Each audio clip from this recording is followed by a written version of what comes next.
Hello and thank you for joining me. This will be the second of two lessons in which we are examining the Lord's teaching of the parable of the tares in the field. Now, before we launch back into the lesson pickup where we left off, just wanted to call your attention to a book. As you can see, this is Faith is the Victory, and it was written by a Southern Baptist pastor named Buell H.K.Z. Now, he wrote this, I think the first edition came out in 1951, and he just has some really good things to say that are clarifying and will help you immensely in your understanding of the Scripture. So if you don't have this book, now you can purchase copies, maybe not this particular edition that I'm holding up, but you can purchase copies online, online bookstores, and they're relatively inexpensive. And I want to recommend that you get this. Just again, very helpful book. Okay, so Buell H.K.Z. He had some good things to say. So the second of two lessons on the parable of the tares in the field. Matthew records the parable in chapter 13, verses 24 through 30. And then he records the Lord gave explanation of the leading elements, primary details in verses 36 through 43. He gave the explanation to his disciples. This is a kingdom parable. It sheds light on circumstances in which subjects of King Jesus will operate in the world during the present age.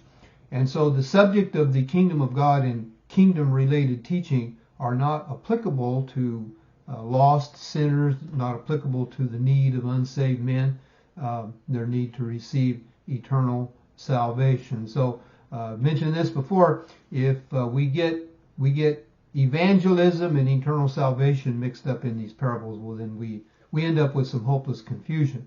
So correct interpretation and relevant application of this teaching, all of these teachings in Matthew chapter 13, they require that one have a handle on what the kingdom of God is. Now, we know that the kingdom is not salvation, and it is not heaven. Heaven is the assured destiny of every believer.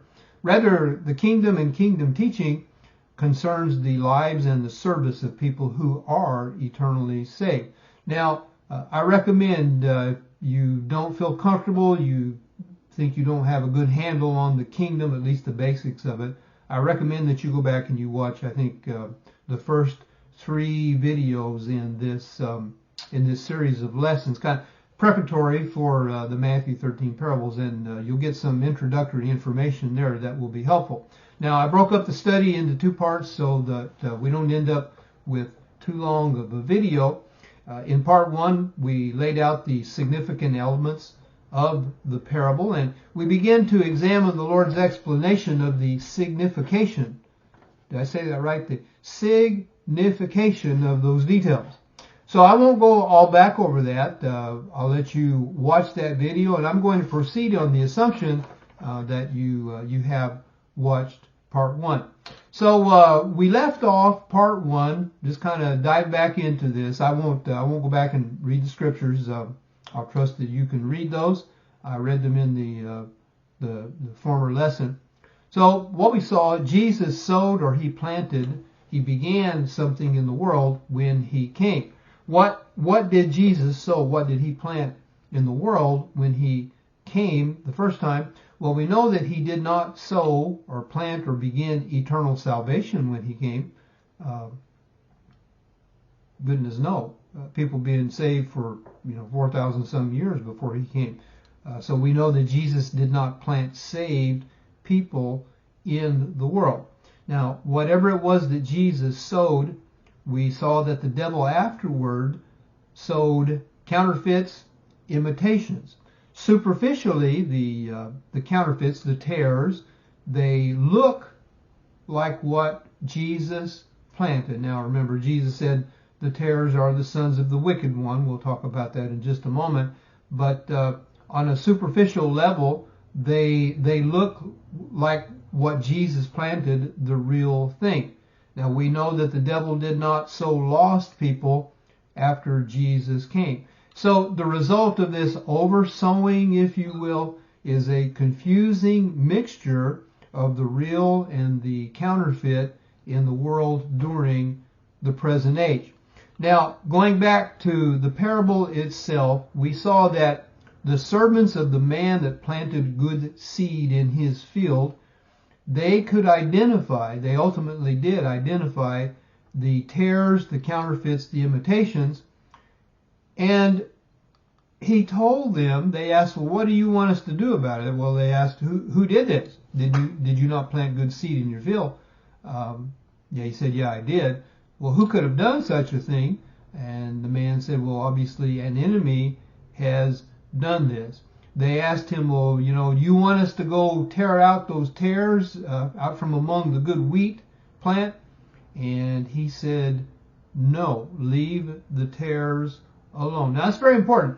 So the fact the servants could identify the counterfeits and the fact that the landowner told them to leave the tares alone, that must have some significance. And remember now, the landowner, the one who sowed the good seed, is the Son of Man, which we identified as Jesus himself. Okay, so there's some significance. Now, something that we have to get squared away on, here's a vital truth, that if we don't get this clear, then we're going to have trouble with this parable. And here's the truth. One human cannot ultimately determine if another is a false professor of Jesus Christ. Now, a false professor, in other words, professes to be saved but is not saved. One human cannot ultimately tell whether another, let's say it this way, whether another one is lost on the basis of observing that other one's beliefs and practices. So that is so important. I can't look at somebody else. I can't observe their beliefs and their practices, their activities, and by observation determine whether or not that person is saved. Now, I can have opinions, but I can't ultimately know. Even sometimes people say they're not saved, and they end up being saved. They are saved. Maybe somebody was saved when they were a child. So let me say that again. Here's a vital truth. One human cannot ultimately determine the eternal spiritual condition of another based on observable beliefs and behavior. I can't tell whether somebody is a false professor of Christ, a false professor of having salvation. Now, we can identify false prophets. Jesus said we could in Matthew chapter 7 and verses 16 through 20. He said, you shall know them by their fruits. So I think that we're talking about their teachings and the results of their teachings and even their lives. And I just want to throw something in as well. Jesus went on to say, and this is relevant to where we're at, he went on to say in Matthew chapter 7, just after he warned about false prophets, he said, not everyone who says to me, Lord, Lord, shall enter the kingdom of heaven. Kingdom of God, same thing. Okay, so there are a lot of people that they say Jesus is their Lord, Lord, Lord, but Jesus said the fact of just saying Lord, Lord and being religious and claiming to be Christian, that doesn't guarantee, that doesn't mean one will enter into the kingdom of heaven. Jesus went on to say, speak of the one who will be in the kingdom, but he that doeth the will of my Father. Now think about that, doeth. Well, that sounds like a works word to me, and it is. Doeth. By the way, the same word occurs when Jesus was wrapping up the Sermon on the Mount. I call it the Lord's Kingdom Instruction on the Hill. When he was wrapping up and he gave the illustration of the two house builders, remember he said, he who hears my word and does those things is like the wise man who built his house on the rock. And then Jesus said, by way of contrast, he who hears these sayings of mine and does not do them is like the man who built his house on the sand. Don't miss those words. Does, do, does. Those are works words. And so Jesus was not referencing lost people, saved people. Works have to do with people who are already saved. Okay, so we can identify a false prophet by his fruits, but here's the thing, and here's why I bring this up. A false prophet or a teacher of religious error might be a child of God. So there's nothing in the Bible that says a child of God cannot knowingly and willfully teach religious error. Therefore, we have to understand that the parable cannot be about identifying lost people by their fruits. So, sons of the wicked one, talk about them again in just a little bit. Sons of the wicked one can be, but is not limited to spiritually lost people. Children of God can be involved in the description, sons of the wicked one. And I think you'll see this as we go on. Now, the sons of the kingdom, the good seed, Jesus said, are the sons of the kingdom. Well, what are we talking about here, the sons of the kingdom? Well, the sons of the kingdom, we can understand them as saved people. However, they are noted for some qualifications or some characteristics. They are obedient to King Jesus. So, again, Matthew chapter 5 and verse 3, Jesus very emphatically said, in fact, this begins the Beatitudes, begins that kingdom teaching on the hill. First thing Jesus said, very important, very emphatic, blessed, spiritually prosperous, are the poor in spirit. Now, he's talking about an attitude. He says they're spiritually prosperous, for theirs is of them. The pronoun is emphatic. Of them, or theirs is the kingdom of heaven. So, poverty of spirit, what are we talking about? We're talking about a child of God who comes to God with a grateful heart, comes to the Lord, and just recognizes, Lord, I'm nothing. I'm a sinful being, but I'm saved by your grace. And here now I come to you for service without qualifications, without conditions. Just use me any way that you can. So they're obedient. We're talking about characteristics, qualifying characteristics of sons of the kingdom. They're obedient to the king. They have scriptural baptism. Now, remember, scriptural baptism started with John the Baptist. And from among those who submitted to John's baptism, heaven's baptism, the king, Jesus, came and he called them out to commitment and to assembly. So scriptural baptism, and then a third quality here, characteristic we can put in, faithful service in a scriptural church. So these are the characteristics of sons of the kingdom. Now, let me point out too that in early New Testament history, a Christian, so that's kind of a loose term today people use. Anybody who professes Jesus Christ is thought to be a Christian. But in early New Testament history, what we call a Christian was a believer who accepted the rule of King Jesus and followed his teachings as a way of life. So really equivalent with an obedient disciple. In New Testament times, then a Christian, if you will, and the son of the kingdom, they were the same thing. They were synonymous. Again, as used now, Christian does not necessarily describe an obedient believer. The sons of the kingdom, okay, so we got people, all right, but to extend the thought out, and this is really the only way I can make this work, the sons of the kingdom really, they're synonymous with scriptural churches. So what's a scriptural church? A scriptural church, well, it's composed of believers who meet the qualifications, have the characteristics I just described. Obviously, saved people, they're obedient to the king, they have scriptural baptism, and they serve him faithfully in a scriptural church. So they're composed of these things. A scriptural church, let's say it this way, teaches and practices the teachings of Jesus. And we understand as well that the name on the sign does not determine whether or not a church is scriptural. Church can have the right name and not be one of the Lord's churches, not be a scriptural church, because it does not adhere strictly to his teaching. All right, so Jesus began, he planted during his ministry, he planted his local assembly in the world when he came, and by extension, all scriptural assemblies or all scriptural churches. And I might point out too that in early New Testament history there were no unscriptural Christian churches. I mean, that came later, but that's part of what we're dealing with here. Okay, so we have some information about the sons of the kingdom. Now, what about the sons of the wicked one? Well, we know these are imitations of the real thing. They're counterfeits.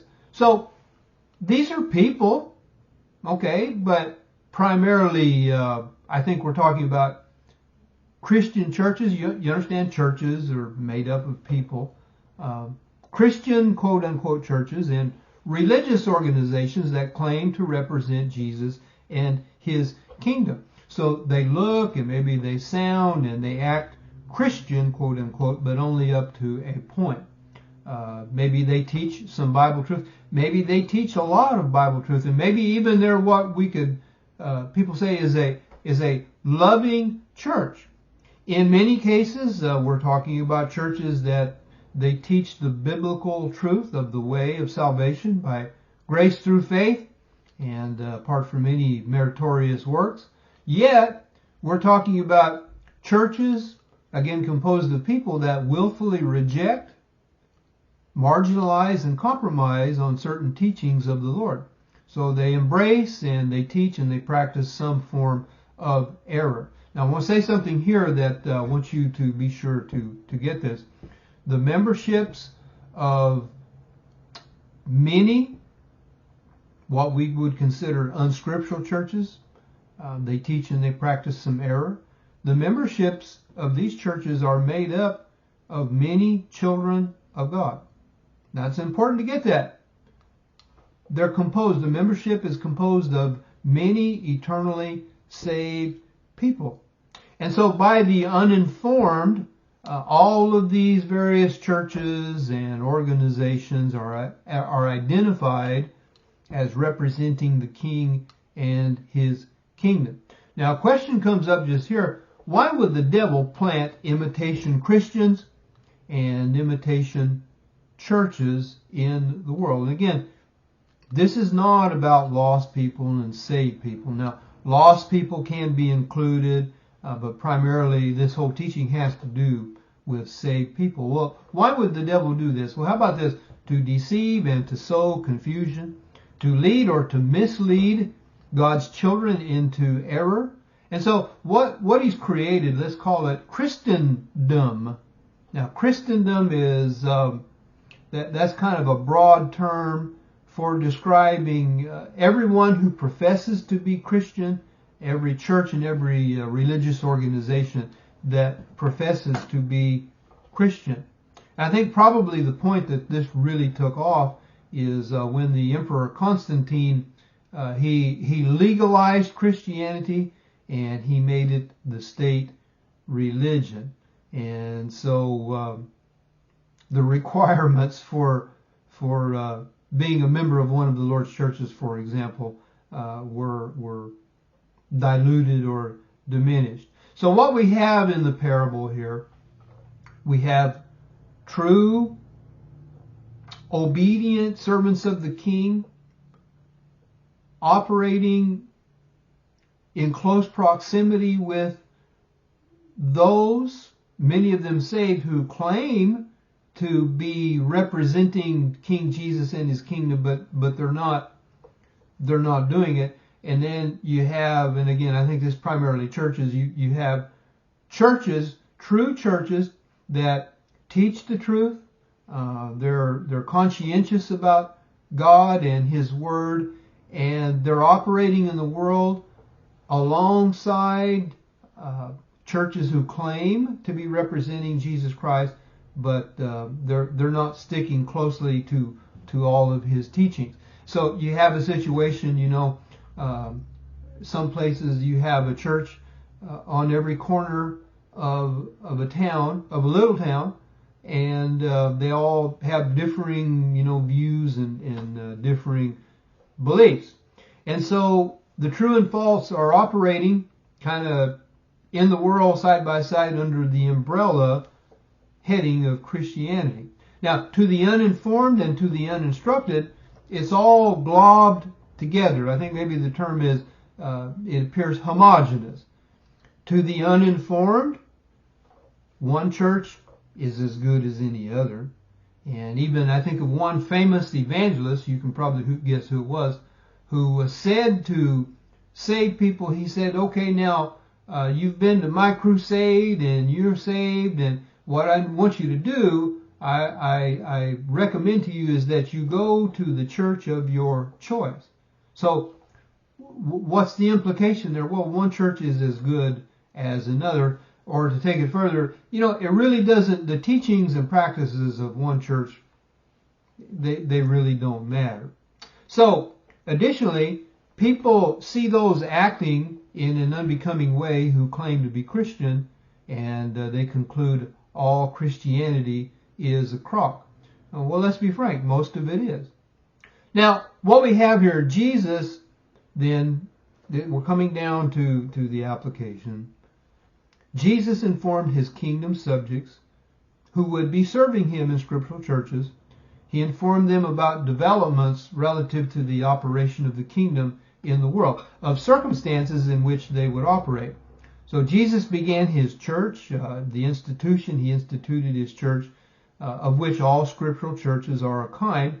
Afterwards, the devil came along and he started imitation, counterfeit, false churches and other religious organizations. And so these operate under that umbrella of Christianity. They're part of the broader Christendom, if you will. Instructed and informed kingdom servants can identify those who teach error. You can see it and say, well, wait a minute. These people are teaching something that Jesus didn't say or the Bible doesn't say. So the issue becomes this, then what should kingdom servants serving him in his churches, what should they do about the false? How should kingdom servants respond to the imitations? Well, the natural reaction of those who are zealous for God's truth is to go in and, try to eradicate the false teachers and the false churches who misrepresent the king and his kingdom work.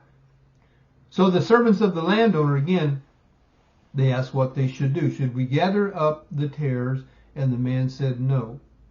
Leave them alone, because you might damage some good stuff in the process of trying to remove or separate the tares from the wheat. So Jesus then, here we are, he told his kingdom servants to leave the imitations, leave the false alone.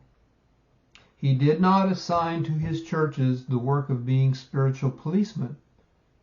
And if not careful, what can happen is a church can retask itself. Some churches do that and try to do work for which they're not qualified. And kingdom servants and his Lord's churches can end up doing damage even with good intentions. And by the way, here's a subtlety of the devil.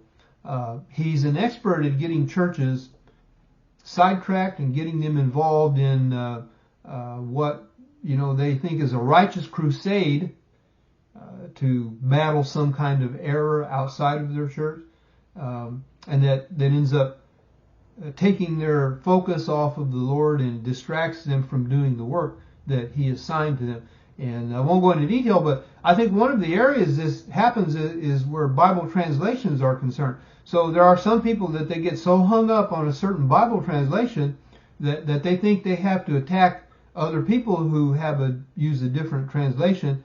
And what they end up doing is they get so caught up in their crusade that they end up not even really studying the book. And so they think they're doing a good thing for the Lord, and they're retasking themselves.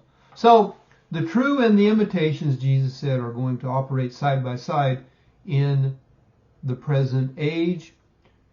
And the Lord taught that he will clean things up at the appropriate time. Now, I'm going to read the second part of the explanation. This is Matthew chapter 13, verses 40 through 43. I'm getting a little long here, so I'm going to have to move along. Jesus said, "Therefore, as the tares are gathered and burned in the fire, so it will be at the end of the age. The Son of Man will send out his angels, and they will gather out of his kingdom all things that offend, and those who practice lawlessness, and will cast them into the furnace of fire. There will be wailing and gnashing of teeth. Then," key marker of time, "then at that time the righteous will shine forth as the sun in the kingdom of their Father." What's that mean? Before that time, they're really not going to.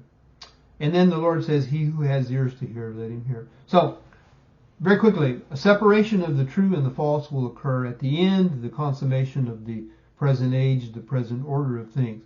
The present age ends with the second coming of Jesus Christ. And so the things that scandalized, offended, scandalized, and those who practice lawlessness. Now, lawlessness is just simply substitution of God's expressed will with self-will. All right? So a lot of believers do that. Those who practice lawlessness and the things that scandalize will be removed from the kingdom. Now, not that they were ever legitimately in the kingdom, but they operated under the banner of Christianity. So what's going to happen? There will be an end of pretension, and there will be clarification about who was who. Now, don't get hung up on burned in the fire, and the fire, the furnace of fire. So again, people read words like this and say, "Oh, that's going to hell." Now, if we make this about lost people being sent to hell again, we get mixed up and we introduce confusion. I'll say it this way. The tares were worthless things of no value. Well, what did farmers do with worthless things, with weeds and old prune branches and tares and things like that? Well, they just burn them. So what we have is just a metaphor for the exposure and the end of false churches and the burning up of what will be unrewardable works of believers who were caught up in false churches and in practicing error. So then, when judgment occurs and distinctions are made, then the righteous Jesus will shine. Now, the righteous, they do not refer, the Lord not making a contrast here between saved people and lost people. So the righteous doesn't refer to saved people as contrasted with lost people. Rather, the righteous, we're talking about believers in churches who were faithful to the Lord. They were faithful in service. They strictly adhered to his teachings. So what the Lord is saying, that there's coming a time when they will be honored and greatly rewarded for their faithfulness, and they will stand out, then they will shine. So the Lord's servants and his churches today are kind of, as far as the world is concerned, people look at that and they're all mixed up with with the trash that's going on under the heading of Christian. But the Lord is saying that at the right time, at the appropriate time, the distinction will be made, and those who were faithful to me, they're going to shine, and people will know who's who and who served me, and it'll be good. So went a little longer, but I'll cut this off here. I hope that you find this useful and helpful. I hope it's understanding. And we'll be following up with some additional parables in Matthew chapter 13. The next ones up are the parable of the mustard seed that grew into a great tree, and then the parable of the leaven hidden in the milk. So again, thank you for joining me. The Lord bless you, and take care, and see you next time.